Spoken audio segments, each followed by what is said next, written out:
Hello and welcome back to Indus News with me, Osman Lone. Well, we begin this hour with our top story, and that's in Israel, where they've broken a ceasefire agreement yesterday by launching military strikes on Gaza. Medics say Israeli forces killed 36 Palestinians in airstrikes on Gaza this week. Israel claims the attacks are in response to rockets fired by Palestinian militants. The situation escalated after Israel killed Al-Quds Brigade commander Baha Abu al-Atta in an airstrike.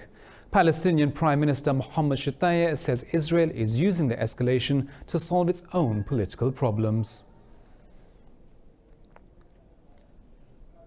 In Lebanon, former Finance Minister Mohammed Safadi has agreed to be the next Prime Minister if he wins the support of major political parties. Speaking to reporters in Beirut, Foreign Minister Gibran Bassil said consultations to form the new government would begin next week. Last month, Prime Minister Saad al-Hariri resigned after weeks of protest against corruption and the economic slowdown. But his resignation failed to pacify the protesters, who are demanding a complete overhaul of the political system. The United States Congress has called on India to stop violating the rights of Kashmiris and end the communications blackout in the occupied valley. Chairman of the Tom Lantos Human Rights Commission, Jim McGovern, has asked India to allow foreign journalists into occupied Kashmir. Commissioner Anurama Bhargava said the freedom of Muslims is being restricted by the Indian government.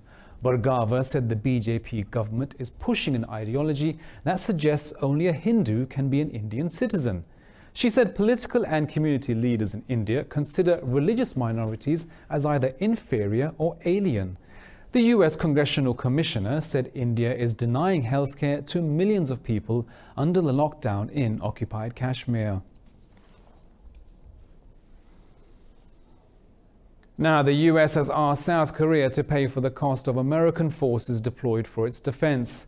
US Secretary of Defense Mark Esper met his South Korean counterpart Jong Kyung-do in Seoul.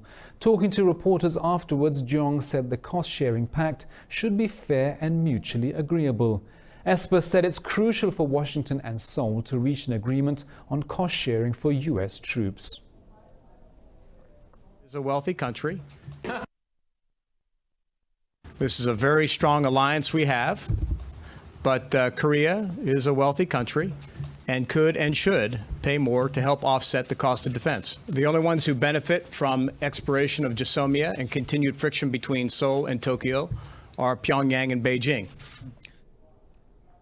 In Geneva, US and Russian officials have met for talks on a new strategic arms reduction treaty. The US State Department says officials from both countries met to discuss matters to implement the treaty. The New START is the only nuclear treaty between the United States and Russia. Last week, the US repeated its desire for new multilateral nuclear arms control with Russia and China. But China says it has no interest in such an agreement.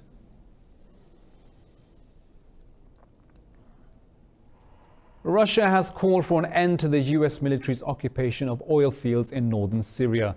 Addressing the UN Security Council, Russia's permanent representative Dmitry Polyansky accused the US of looting oil from Syria. In the meantime, President Vladimir Putin told the BRICS summit in Brasilia that Russia has met its military objectives inside Syria. Putin claimed Russia has liberated Syria from terrorists and returned it to the government. He said the US made little progress in Syria before the arrival of Russian forces.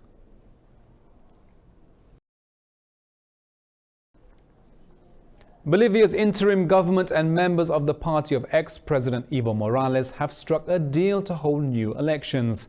Senate President Monica Murga said the agreement was made to defend Bolivian democracy. Murga called on Bolivia's security forces to treat the country's indigenous groups with respect. Bolivia's interim president Janine Áñez said she wants to mend bridges with the Morales party, but she said the exiled ex-president will not be welcomed as a candidate for the presidency. Meanwhile, UN Secretary General Antonio Guterres has sent a personal envoy to Bolivia to offer his support for a peaceful solution. 118 Rohingya refugees have been rescued off the southern coast of Bangladesh after their boat sank. In a statement, Bangladesh's Coast Guard says the refugees were attempted to migrate to Malaysia. The Coast Guard said the boat's engine broke down off St. Martin's Island in the Bay of Bengal.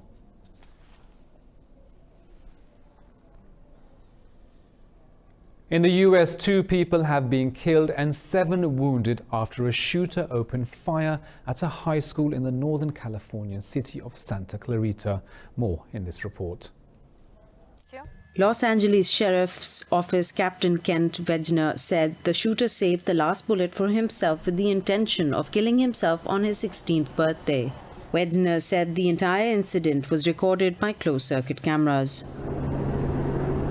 Detectives have reviewed the video at the scene, which clearly show the subject in the quad withdraw a handgun from his backpack, shoot and wound 5 people, and then shoot himself in the head. There are no other subjects who are outstanding as part of this incident or who took part in this assault. U.S. Vice President Mike Pence condemned the shooting. He said the President Donald Trump and his administration will remain resolved to bring the scourge of mass shootings to an end. In this nation, we mourn with those who mourn, and we grieve with those who grieve. And to the families of those who lost loved ones, and to those who are critically injured. The latest fatal incident in Southern California is similar to many other mass shootings at U.S. schools. In Hong Kong, a man died during clashes between government supporters and protesters. Officials claim the 70-year-old was hit by a brick thrown by masked protesters. In London, Justice Secretary Theresa Cheng was hurt after being attacked by protesters. China has strongly condemned both incidents and called for a probe. Speaking in Brasilia, China's President Xi Jinping said the one country, two systems mechanism is being challenged. Xi said the restoration of law and order in Hong Kong is urgently needed. He reiterated Beijing's support for Hong Kong's chief executive, Carrie Lam.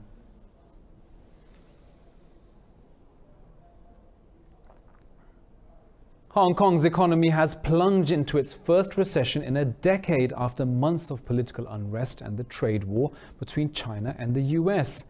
Data released by the government today shows the economy shrank by a seasonally adjusted rate of over 3%. The Chinese territory's GDP contracted for a second consecutive quarter, meeting the technical definition of a recession. Hong Kong's economy has been pushed into the doldrums by nosediving tourism receipts, a sharp drop in retail sales, and a faltering stock market.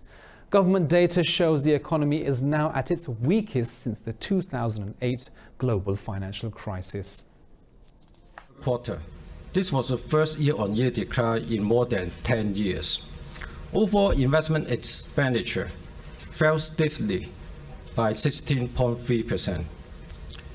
As economic conditions worsened, the labor market showed some easing in the third quarter. The unemployment rate went up to 2.9%. Well, in Serbia, a boom in Chinese tourists to the Balkan state is providing a welcome source of cash to the local economy. And a wedding extravaganza in a small picturesque village has been pulling in tourists now for the last 2 years. More details in this report.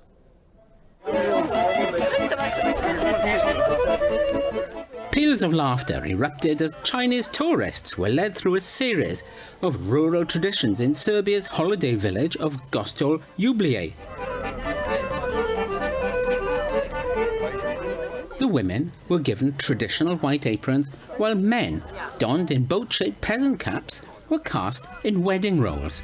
The guests were then drawn into a traditional circular kolo dance. They will also have a chance to understand what kind of wedding is going there, and they can see a lot of the traditional clothes wearing on themselves. Lured by visa-free travel and low costs in comparison to Western Europe, the Chinese have been coming to Serbia in droves. I think that they are finally realizing that Serbia and Balkan has something nice to offer and something that is completely different than they already seen. The growing tourism industry is proving very lucrative for Serbia. Last year it earned 1.5 billion euros, contributing more than 3% to its GDP. Well, we'll be back with more news from around the world right after this short break.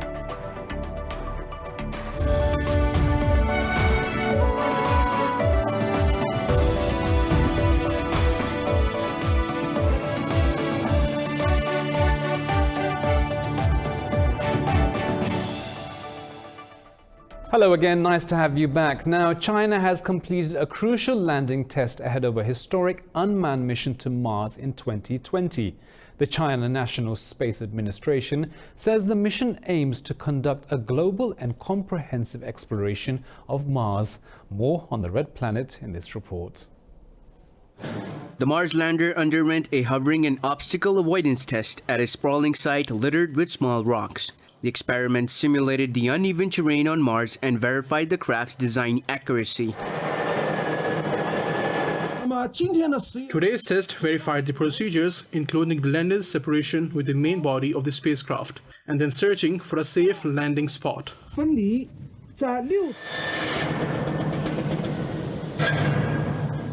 Researchers claim the test was a success. They say the rocket launch system called Long March 5 will take 7 months to reach Mars and 7 minutes to land. The testing facility comprises 3 parts: a task structure, a servo system, and a Martian surface simulation area. China is not the only country planning to go to Mars next year. Russia, the US, and the UAE all have their plans to race to the red planet. Qantas Airways has completed a near 20-hour non-stop research flight from London to Sydney. It's testing whether to order planes for the world's longest ever commercial route, where passengers will see 2 sunrises. The Boeing 787 Dreamliner on the London-Sydney research flight carried 50 passengers. It landed in Sydney almost 100 years after the very first London to Australia flight took 28 days to land in Darwin. The flight crew took care of the lighting, meet schedule and the physical activity of the onboard passengers. 5 times. Inspiration, on your toe. I actually feel fantastic. I feel really well. Probably a lot better than I normally would at this point in the flight, to be honest. Scientists were on the plane to monitor passengers' sleep patterns, melatonin levels, and food consumption. Pilots also wore electroencephalograms to monitor alertness and brainwave patterns. So I think the research data now will go a long way towards making the case for that in how we manage our rest and our well-being, and how we have days off afterwards and before a trip, and also what we do when we're in port as well. If the experiment goes ahead, the airline will be operating the new service in 2023.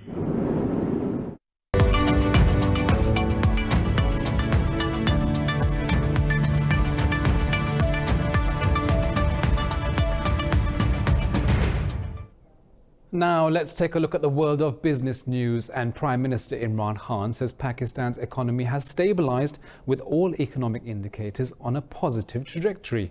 Speaking at a ceremony in Islamabad, Khan said Pakistan's stock markets are on the rise, reflecting rising investor confidence in the economy.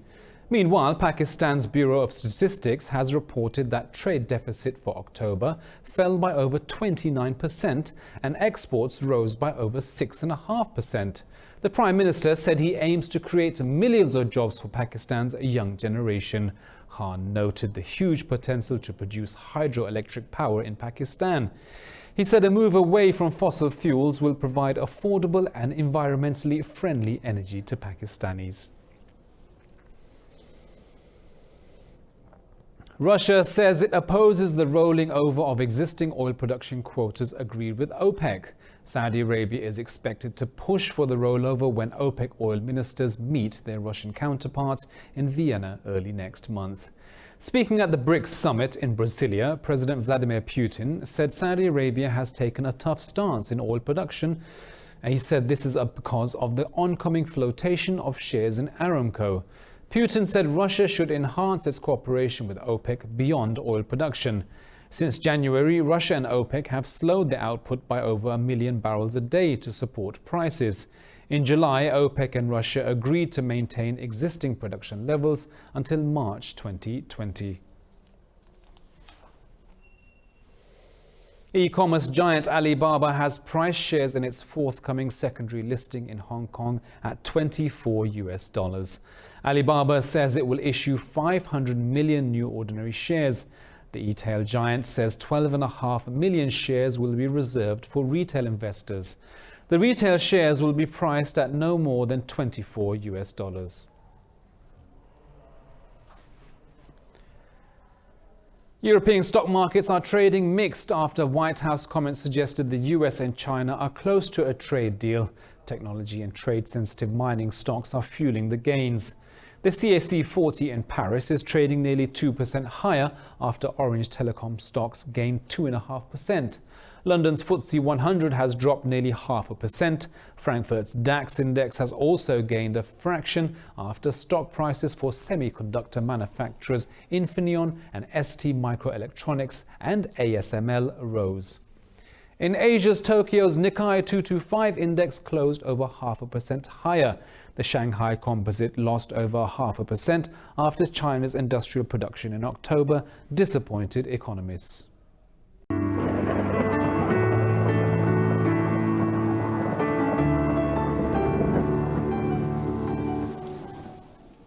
Well, it's 23 degrees here in Lahore, but let's take a look at the weather around the world.